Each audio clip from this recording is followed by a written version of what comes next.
नमस्ते विद्यार्थी मित्रों, हमारा विषय है हिंदी संयुक्त और आज हम पढ़ने जा रहे हैं पाठ 5वां अनोखे राष्ट्रपति, जो लिखा है महादेवी वर्मा जी ने।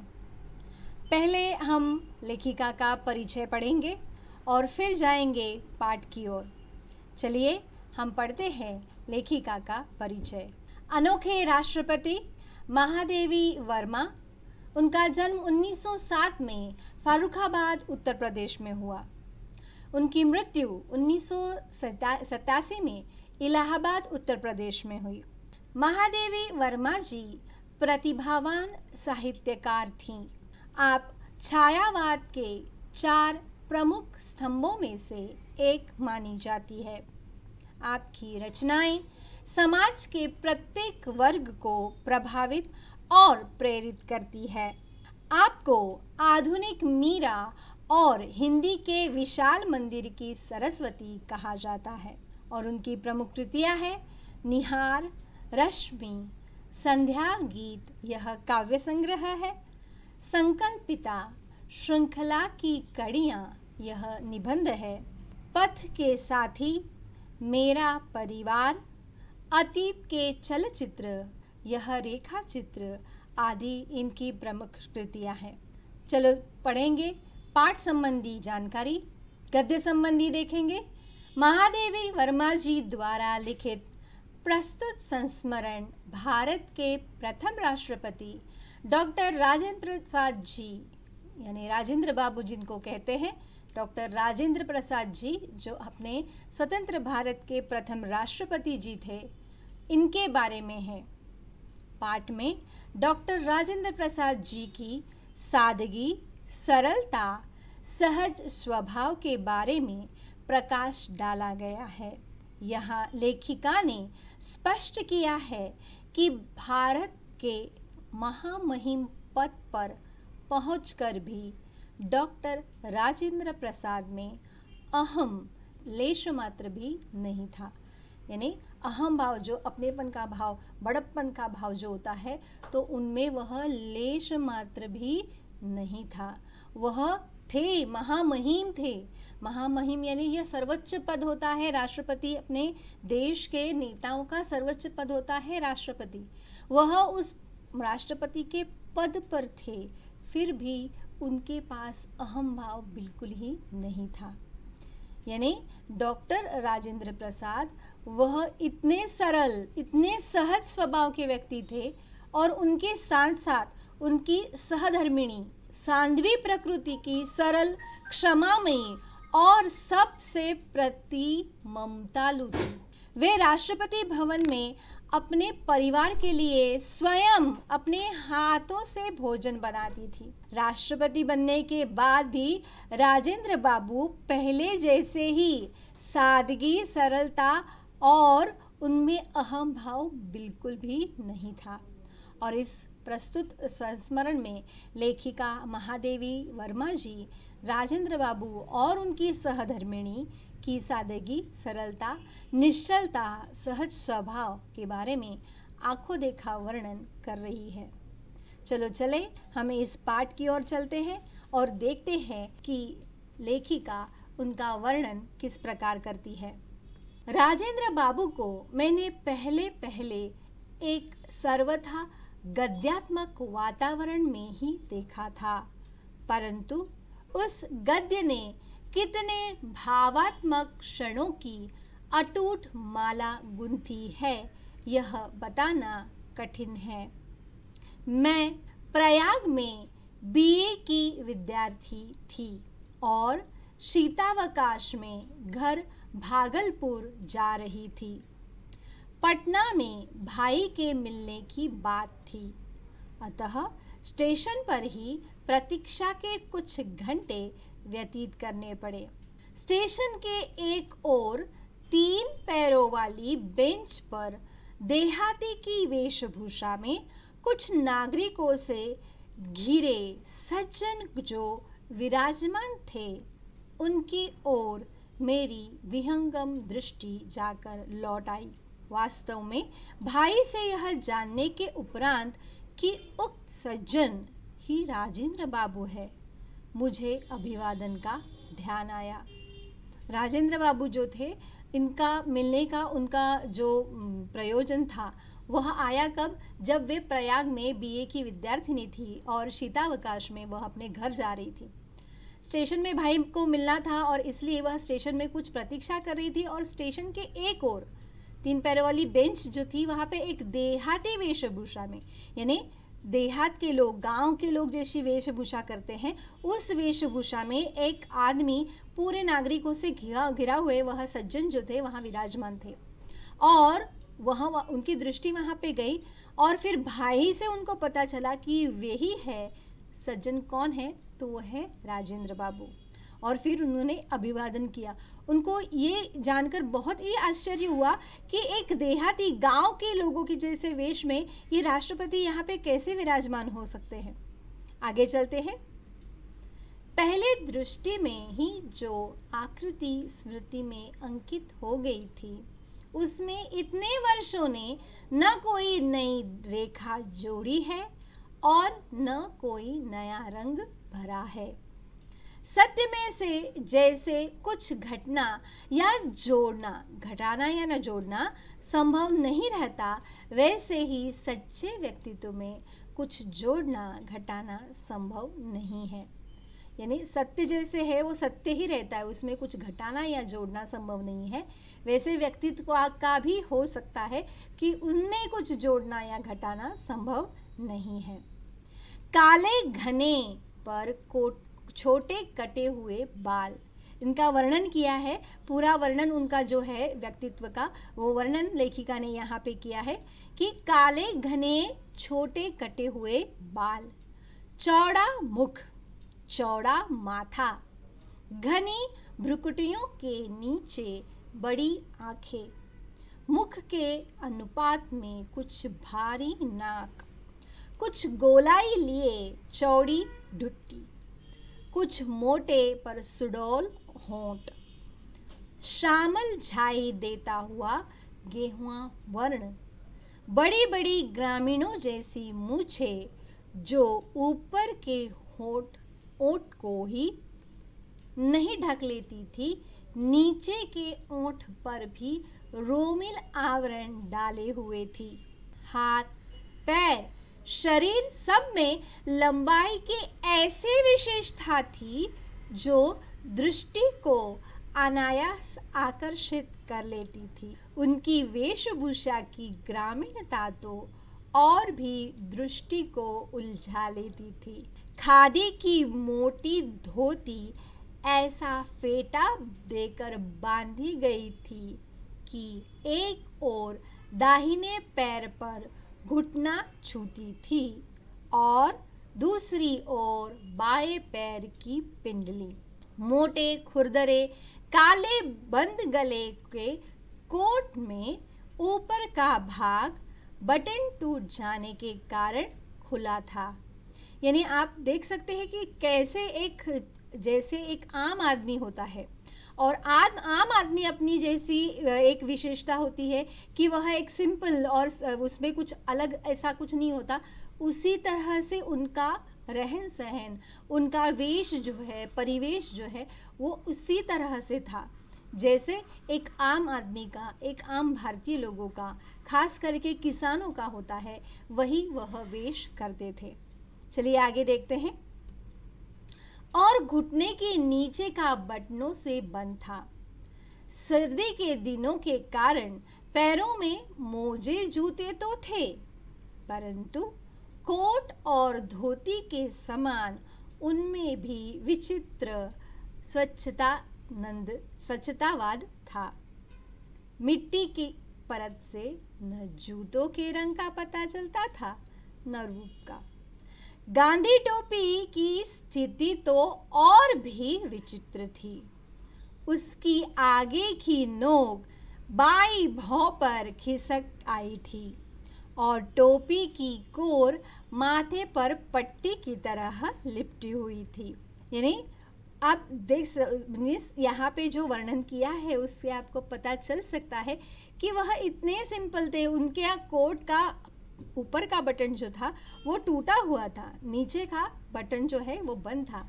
सर्दी थी, यानी सर्दी के दिन थे, इसलिए पैरों में मोजे और जूते तो थे, लेकिन जिस तरह कोट और धोती थी उसी समान उनमें भी विचित्र स्वच्छंदतावाद था।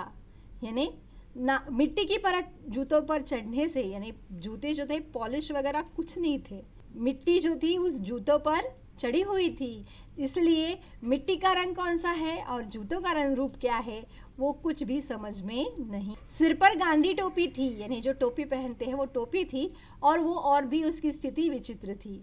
उसकी आगे की नोक जो है बाई भौं पर, भौं यानी आईब्रोज पर खिसक आई थी, और टोपी की कोर माथे की पट्टी की तरह लिपटी हुई थी। देखकर लगता था मानो वे किसी हड़बड़ी में चलते चलते कपड़े पहने आए हैं। यानी ऐसे लग रहा था कि हड़बड़ी में वो चलते चलते कपड़े पहने हैं और वो वहाँ पे आए हैं। अतः जो जहाँ जिस स्थिति में अटक गया वह वही उसी स्थिति में लटक रहा था। उनकी मुखाकृति देखकर अनुभव होता था मानो इन्हें पहले कहीं देखा है। अनेक व्यक्तियों ने भी उन्हें प्रथम बार देखकर ऐसा ही अनुभव किया। बहुत सोचने के उपरांत ही उस प्रकार की अनुभूति का कारण समझ में आ सका। राजेंद्र बाबू की मुखाकृति ही नहीं, उनके शरीर के संपूर्ण गठन में एक सामान्य भारतीय जन की आकृति और गठन की छाया थी। अतः उन्हें देखने वाले को कोई न कोई आकृति या व्यक्ति का स्मरण हो आता था। यानी उनको देखकर ही ऐसे लग रहा था कि वो कोई ऐसे बड़े आदमी नहीं है, वो सिर्फ अपने में से ही एक है, अपने जैसे ही एक है, ऐसी अनुभूति आम लोगों को होती थी। क्योंकि उनकी मुखाकृति ही नहीं, संपूर्ण शरीर का गठन जो था एक सामान्य भारतीय लोग जैसे ही था, और इसलिए उन्हें देखकर ऐसे लगता था कि यह जो है कोई आम ही आदमी है जो अपने से ही कोई आया है। वह अनुभव करने लगता था कि इस प्रकार के व्यक्ति को पहले कभी कभी देखा है। आकृति तथा वेशभूषा के समान ही वे अपने स्वभाव और रहन सहन में सामान्य भारतीय या भारतीय कृषक का ही प्रतिनिधित्व करते थे। प्रतिभा और बुद्धि की विशिष्टता के साथ साथ उन्हें जो गंभीर संवेदना प्राप्त हुई थी वही उनकी सामान्यता को गरिमा प्रदान करती थी। व्यापकता ही सामान्यता की शपथ है, परंतु व्यापकता संवेदना की गहराई में स्थिति बनाए रखती है। मैंने पहले भी आपको कहा कि एक सामान्य भारतीय किसान जैसा है, उसी तरह उनकी वेशभूषा, उसी तरह उनकी आकृति थी। उनका स्वभाव जो है और रहन सहन जो है एक सामान्य भारतीय की तरह ही था। उनके लिए वही सामान्यता एक गरिमा, एक गौरव प्रदान करती थी। और व्यापकता यह सामान्यता की शपथ है, परंतु व्यापकता और संवेदना की गहराई जो है वही स्थिति बनाए रखती है। उनकी वेशभूषा की अस्त व्यस्तता के साथ उनके निजी सचिव और सहचर भाई चक्रधर जी का स्मरण अनायास हो आता है। यानी उनकी यह जो स्थिति थी तो उनके सचिव और उनके भाई जो थे चक्रधर जी, उनका स्मरण हो आता है। जब मोजों में से 5 उंगलियां बाहर निकलने लगती, जब जूते के तले पैर के तलवों के गवाक्ष बनने लगते, जब धोती, कुर्ते, कोट आदि का खद्दर अपने मूल ताने बाने में बदलने लगता, तब चक्रधर इस पुरातन सज्जा को अपने लिए सहेज लेते। यानी वह जो है ये सब अपने लिए ले लेते। उन्होंने वर्षों तक इसी प्रकार राजेंद्र बाबू के पुराने परिधान से अपने आप को प्रसादित कर कृतार्थता का अनुभव किया था। मैंने ऐसे गुरु शिष्य या स्वामी सेवक अब तक नहीं देखे। ऐसा उनका गहरा नाता था। कौन सा? राजेंद्र बाबू जी और चक्रधर जी का। राजेंद्र बाबू के निकट संपर्क में आने का अवसर मुझे सन 1937 में मिला।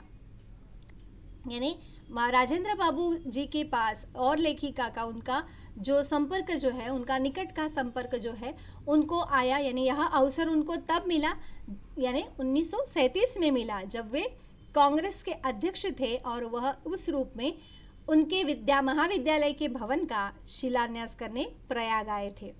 और उनसे पता चला कि उनका संयुक्त परिवार है और उन परिवार में 15-16 पौत्रियां हैं जिनकी पढ़ाई की व्यवस्था नहीं हो पाई है। मैं यदि अपने छात्रावास में रखकर उन्हें विद्यापीठ की परीक्षाओं में बैठा सकूं तो उन्हें कुछ विद्या प्राप्त हो सकेगी। पहले बड़ी, फिर छोटी, फिर उनसे छोटी के क्रम से बालिकाएं मेरे संरक्षण में आ गई। उन्हें देखने प्रायः उनकी दीदी और कभी कभी दादा भी प्रयाग आते रहे। तभी राजेंद्र बाबू की सहधर्मिणी के निकट संपर्क में आने का अवसर मिला। सहधर्मिणी यानी उनकी पत्नी, धर्म पत्नी। वे सच्चे अर्थ में धरती की पुत्री थी। वे साध्वी, सरल, क्षमामयी, सबके प्रति ममतालु और असंख्य संबंधों की सूत्रधारिणी थी। ये जो थी उनकी धर्मपत्नी जी थी, वो भी उनकी तरह ही एकदम सरल, एकदम सच्ची, साध्वी, सरल, क्षमामयी यानी सबको क्षमा करने वाली, ममतालु यानी हर एक के प्रति माता का व्यवहार जैसे होता है वैसे करने वाली, असंख्य संबंध यानी हर एक को अपने साथ संबंधित रखने वाली एक सूत्रधारिणी थी। ससुराल में उन्होंने बालिका वधू के रूप में पदार्पण किया। यानी पुराने ज़माने में जो था वो क्या, बहुत जल्दी शादी हो जाती थी और उसी तरह से बालिका वधू के रूप में उन्होंने ससुराल आए। वो संभ्रांत जमींदार परिवार की परंपरा के अनुसार उन्हें घंटों सिर नीचा करके एक आसन बैठना पड़ता था। परिणामतः उनकी रीढ़ की हड्डी इस प्रकार झुक गई कि युवती होकर भी वे सीधी खड़ी नहीं हो पाती थी। यानी पुराने ज़माने में वही से ही परंपरा थी। वह संभ्रांत जमींदार परिवार की परंपरा के अनुसार उन्हें क्या करना पड़ता था कि सिर नीचा करके, घूंघट ओढ़ के एक जगह बैठना पड़ता था। और परिणाम यह हुआ कि उनकी रीढ़ की हड्डी इस प्रकार झुक गई कि युवती होकर भी, यानी वह युवावस्था में थी, फिर भी वह सीधी खड़ी नहीं हो पाती थी। बालिकाओं के संबंध में राजेंद्र बाबू का स्पष्ट निर्देश था कि वे सामान्य बालिकाओं के समान बहुत सादगी और संयम से रहे। यानी वो अपने बच्चों को भी एकदम सादगी और संयम से रहने की कोशिश करते थे और उनको वही सिखाते थे। वे खादी के कपड़े पहनती थी जिन्हें वे स्वयं ही धो लेती। उनके साबुन, तेल आदि का व्यय भी सीमित था। कमरे की सफाई, झाड़ पोंछ, गुरुजनों की सेवा आदि भी उनके अध्ययन के आवश्यक अंग थे। यानी वो सब खुद का काम जो है खुद कर लेती थी। उस समय स्वतंत्रता संघर्ष के सैनिकों का गंतव्य जेल ही रहता था। अतः प्रायः किसी की पत्नी, किसी की बहन, किसी की बेटी विद्यापीठ के छात्रावास में आ उपस्थित होती थी। देश स्वतंत्र होने के उपरांत उनमें से कुछ दिल्ली चली गई और कुछ विशेष योग्यता प्राप्त करने के लिए अंग्रेजी विद्यालयों में भर्ती हो गई। केवल राजेंद्र बाबू अपवाद रहे। उनके भारत के प्रथम राष्ट्रपति हो जाने के उपरांत मुझे स्वयं उनकी पौत्रियों के संबंध में चिंता हुई। उनका स्पष्ट उत्तर मिला, महादेवी बहन, दिल्ली मेरी नहीं है, राष्ट्रपति भवन मेरा नहीं है। यानी स्वतंत्रता मिलने के बाद जब राजेंद्र बाबू अपने भारत के प्रथम राष्ट्रपति हो गए, फिर उनको लगा कि उन राष्ट्रपति की पौत्रियों को कैसे ट्रीट किया जाए। तो उनका उत्तर क्या था कि यह दिल्ली जो है मेरे अकेले की नहीं है, राष्ट्रपति भवन जो है वो मेरा नहीं है, मेरे देश का है। वह देश के बारे में सोचते थे। और इसी तरह से वह क्या कहते थे, अहंकार से मेरी पौत्रियों का दिमाग खराब न हो जाए, केवल इसकी चिंता मत करो, वे वैसे ही रहती आई है उसी प्रकार रहेंगी। कर्तव्य विलास नहीं, कर्मनिष्ठा है। यानी वह कहते थे कि उसी तरह से जैसे रहती आई है उसी प्रकार उनको रहना ही है, क्योंकि कर्तव्य विलास नहीं, कर्मनिष्ठा है। उनकी सहधर्मिणी में भी इस प्रकार का परिवर्तन नहीं हुआ, किसी भी प्रकार का परिवर्तन। यानी धर्म पत्नी जो भी थी वो भी उसी तरह से रहने लगी जैसे वो पहले रहा करती थी। यानी राष्ट्रपति होने के बाद, पति के राष्ट्रपति होने के बाद एक हाथ धर्म पत्नी को ऐसा लगेगा मेरे पति तो राष्ट्रपति है, तो मुझे भी अपने रहन सहन में थोड़ा परिवर्तन लाना चाहिए। लेकिन उनकी सहधर्मिणी में भी किसी प्रकार का परिवर्तन नहीं हुआ। जब राष्ट्रपति भवन में उनके कमरे से संलग्न रसोई घर बन गया, तब वे दिल्ली गईं और अंत तक स्वयं भोजन बनाकर सामान्य भारतीय गृहिणी के समान पति, परिवार तथा परिजनों को खिलाने के उपरांत स्वयं अन्न ग्रहण करती थी। यानी हमारे सामान्य लोगों में जैसे आज भी देहातों में, गाँव में वही होता है कि सभी का भोजन होने के बाद जो गृहिणी होती है उसे अन्न वह ग्रहण करती है। उसी प्रकार राष्ट्रपति भवन में होते हुए बावजूद भी वह सबको, मैंने पति को, परिवार को, परिजनों को पहले खिलाती थी, उसके उपरांत वह स्वयं अन्न ग्रहण करती थी। उस विशाल भवन में यदि अपने अद्भुत आतिथ्य की बात न कहूँ तो कथा अधूरी रह जाएगी। यानी उनके साथ, लेखिका के साथ भी वह एक ऐसा प्रसंग आया जो वहाँ यह बताना चाहती है। बालिकाओं की दादी ने मुझे दिल्ली आने का विशेष निमंत्रण तो दिया ही, साथ ही प्रयाग से सिरकी से बने 1 दर्जन सूप लाने का भी आदेश दिया। यानी उनकी दादी ने उनको दिल्ली आने का निमंत्रण दिया और प्रयाग से क्या लाने का ये दिया, आदेश दिया कि एक सूप जो होता है, सूप यानी धान को छिड़क कर एक जगह लाने का वो जो ये होता है ना, वो सूप कहलाते हैं। सूप यानी वो सूप नहीं जो हम पीते हैं, ये सूप वो होता है कि धान छिड़कने का जो एक ये होता है उसे सूप कहते हैं।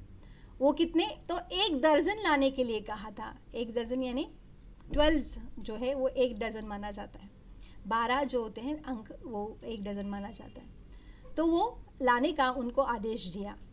उन्होंने बार बार आग्रह किया कि मैं उनके लिए इतना कष्ट अवश्य उठाऊं, क्योंकि फटकने पछोरने के लिए सिरकी के सूप बहुत अच्छे होते हैं, पर कोई उन्हें लाने वाला ही नहीं मिलता।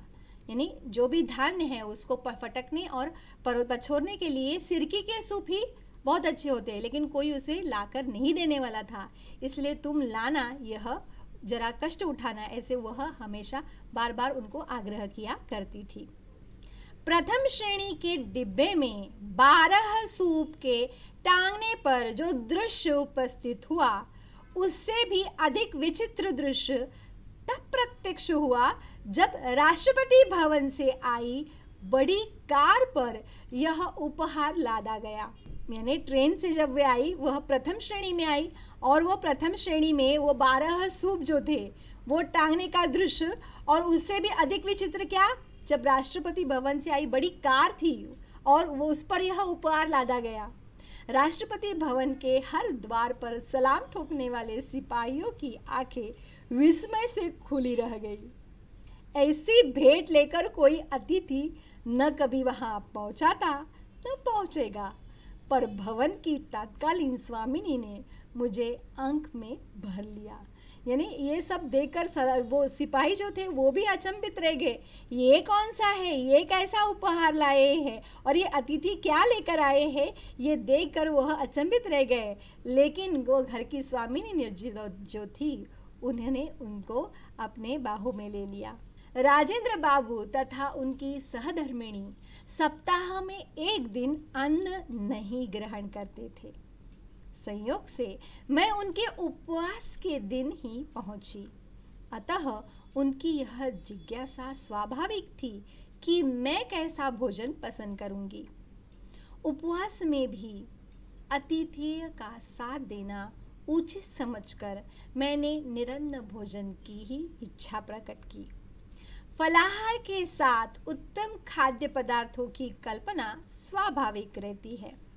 सामान्यतः हमारा उपवास अन्य दिनों के भोजन की अपेक्षा अधिक व्ययसाध्य हो जाता है, क्योंकि उस दिन भांति भांति के फल, मेवे, मिष्ठान्न आदि एकत्र कर लेते हैं।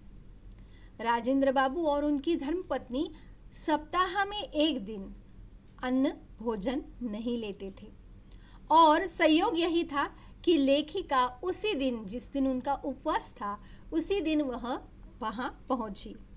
अतः उनकी यह जिज्ञासा स्वाभाविक थी कि वह कैसा भोजन पसंद करेगी। उपवास और था, यानी जो अतिथेय थे उनका साथ देना उन्होंने उचित समझा, और उन्होंने कहा कि वो भी निरन्न भोजन की ही अच्छा प्रकट रही।